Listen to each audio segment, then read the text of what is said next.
Well, hello there. One of the reasons why most people refrain themselves from painting with oils is because they have been told that they are very difficult and very expensive. But I'm here to tell you that that couldn't be further from the truth.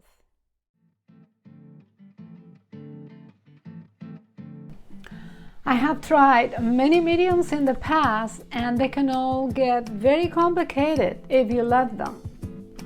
Furthermore, they all have limitations that oil paint doesn't have. With oils, you can make a painting look like a watercolor and even a pastel painting.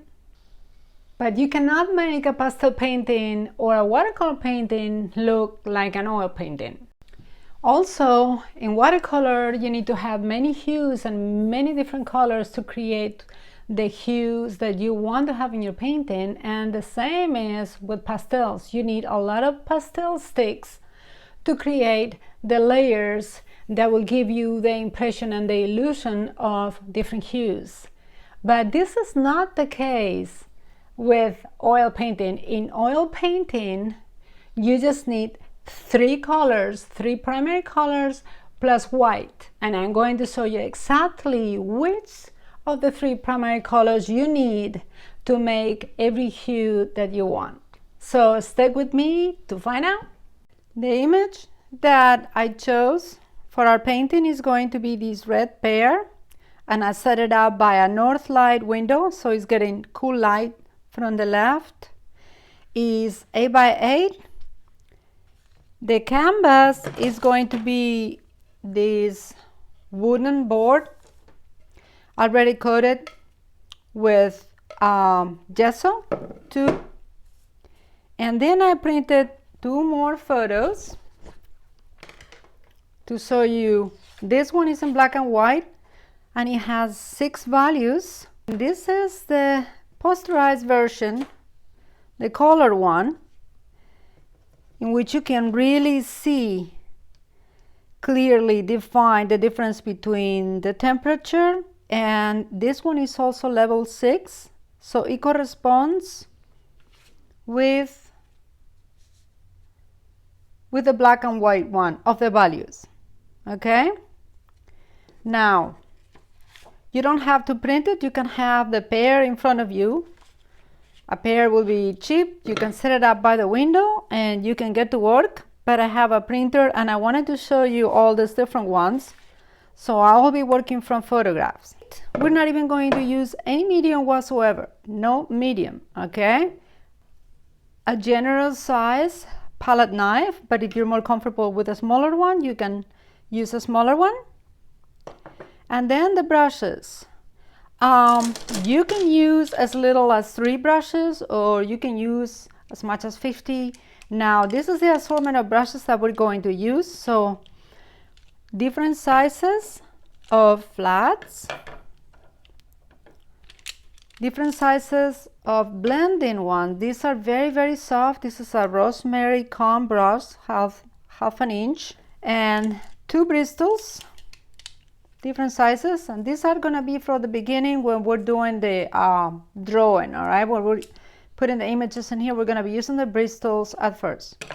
And then I have 5 different sizes of filbers, because the filbers are the ones that I'm going to be using the most. So from the smallest size to the larger size. The larger size will be used primarily for the background. Now the paints that we're going to be using are going to be just 3 primaries plus white. So the white will be titanium white. Then for yellow, it's important that it's a transparent yellow, and it says Windsor yellow. My red is going to be transparent too, and it's permanent rose. And my blue will be very transparent too, which is Windsor blue. Basically anything under the sun you can paint with just these 3 primary colors plus white. Now in addition to this, I'm going to be using ivory black to make the grayscale and the grays. So really you don't need 400 colors, you just need 3 primaries plus white, and you don't even need the black, but if you have the black it will be useful. what I call holies. And this helped me see and identify values. So I have a big one right here, and I make them like this. And I have two different sizes. This is smaller.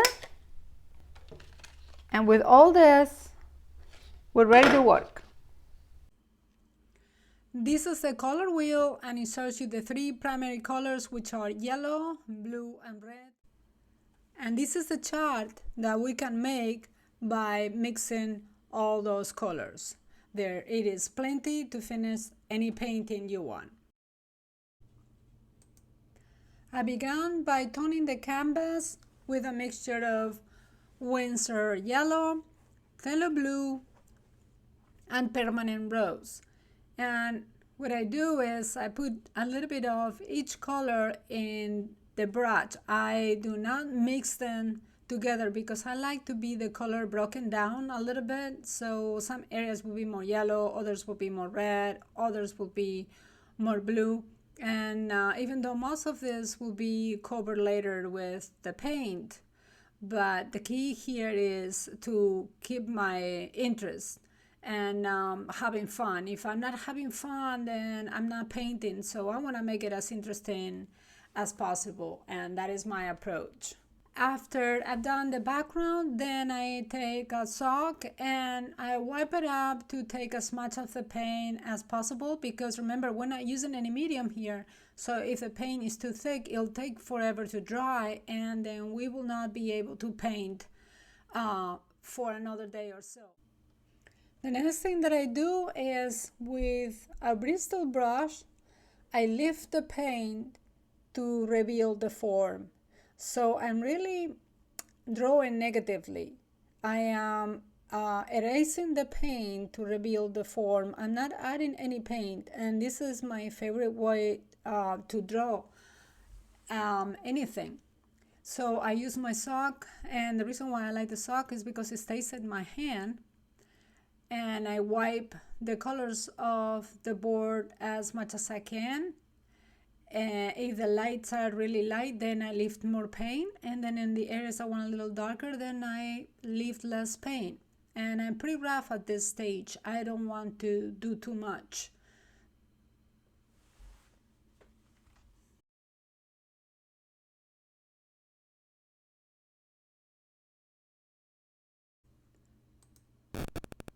I continue lifting the lights with the sock as best as I can, because I really want to have sort of like a value map to make it easier once I start putting the paint on. The first thing that I do, I am getting ready to paint the pear now, is I'm gonna work on the darks. So since the pear is red, the dark area is going to be red and green, because the green is the opposite of red. So I'm gonna make the dark that way. Gonna add some of the purple there.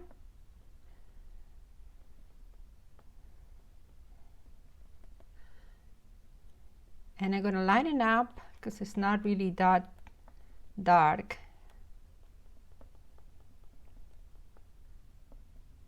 So this is gonna be my darkest dark.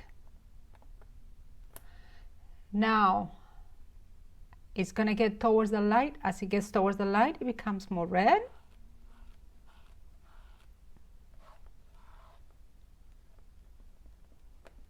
I'm gonna make more red here because I ran out. So red is permanent rose plus a little bit of yellow.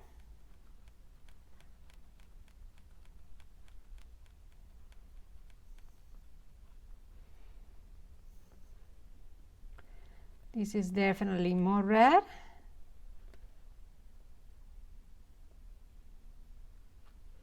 Little chunk there. I'm gonna lighten up just a smidge. And then the core of the pear is just as red as it can be.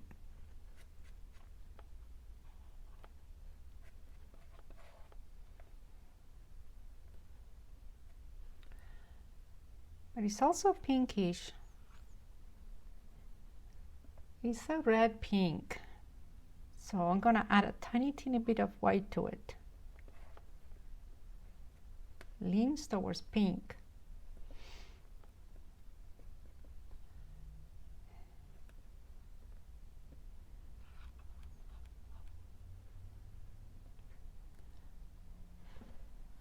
Then it becomes lighter.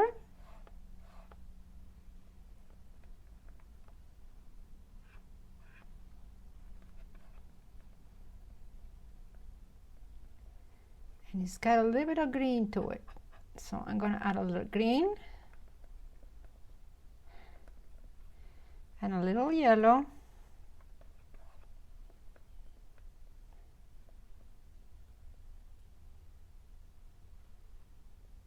There you go. And now it goes towards the light and I see green there. So I'm going to add some of this green. This is made with ivory black and Windsor lemon.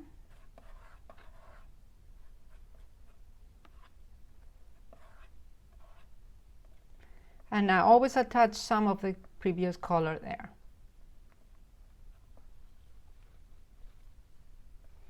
And the lightest one that I see,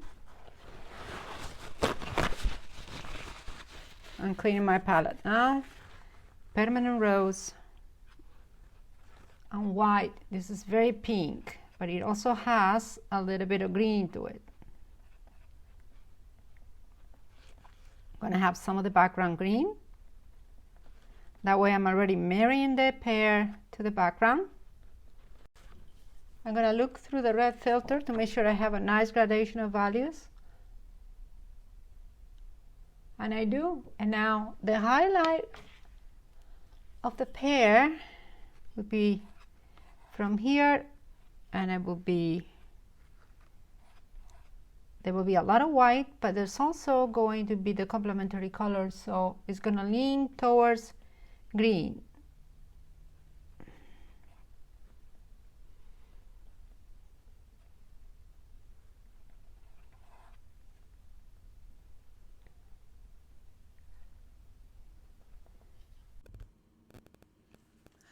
I began painting the background and I'm using mainly my grays for that. So I'm adding just a little bit of color depending on the hue that I see to the grays. And you can see the posterized photo is obviously a lot brighter. The greens are really saturated, the reds are really saturated, the purples are really saturated, but that is just a guide. I am not obviously going to paint it like that. The reason why I want everything very saturated in the posterized is because I mainly want to see where the shifts in color and temperature are. So something that appears really green, I'm going to paint it green, but it's going to be a gray down green. And the same thing with the purple, and the same thing with the reds. The posterized photo is just a guide, sort of a map, to let me know where the shifts in temperature are going to be. At this stage, I'm really not concerned with details whatsoever, and I don't blend either. I want to leave the strokes just like they are. So the painting really looks boring and really choppy because the most interesting thing here is the red pear, and I want the red pear to come out, to really show off, to be the most important thing, right? And red is the complementary of green, so my background is going to have a very greenish tint overall, and the table is going to be neutral. It's going to be just a little lighter than the background, but it will have a neutral color where most of the colors of the background of the pear will be reflected on. I'm using horizontal strokes for the table to contrast with the background. The shadows are very tricky to paint because you don't want to paint them too dark and you don't want to paint them too light. So somewhere in the middle is where the key is.